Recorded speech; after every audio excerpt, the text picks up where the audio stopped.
morning to everyone. This is A. Shubhangi Rao, Assistant Professor in Department of Electrical and Electronics Engineering at MLR Institute of Technology. And today we will just summarize Maxwell's equations for static electromagnetic fields in point form as well as in integral form, right? So let's first discuss about Maxwell's equation in differential or point form. In the study of electromagnetics, we must understand these equations. This entire subject revolves around these four equations, right? So the first equation, and I'll just clear it that we are discussing these equations for static electromagnetic field, means static electric and static magnetic field. So the first equation, these derivations we have already done in the previous sessions. We are just summarizing these equations for your simplicity. So the first equation, which shows Gauss law, it says divergence of D is equals to rho V, means divergence of electric flux density is equals to volume charge density. This is Gauss law, or you can call it first Maxwell's equation in differential or point form.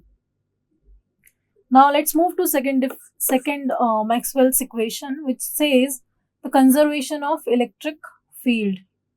This gives you the curl of electric field intensity is equals to 0.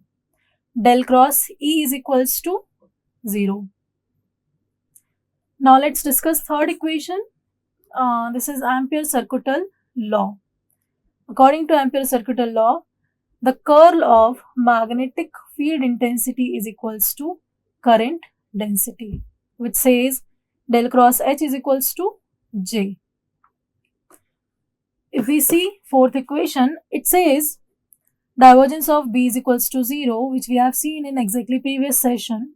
It says non-existence of magnetic monopole. That means single magnetic pole cannot exist, or it can also be called as conservation of magnetic flux, which gives you divergence of B is equals to 0, or you can call it divergence of magnetic flux density is equals to 0.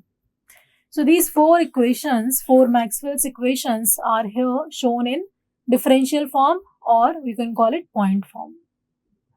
Now we'll discuss Maxwell's equation in integral form. So the first equation, which says Gauss law, in integral form it can be written as integration of d dot ds is equals to integration of rho v dv is equals to q. This is Gauss law. So the point form of this equation is this first one, right? Second one in integral form, which is this one in point form, conservation of electric field, del cross E is equals to 0. In integral form, it can be written as integration of E dot dl is equals to 0. Now third equation, which is Ampere-Circuital law, del cross H is equals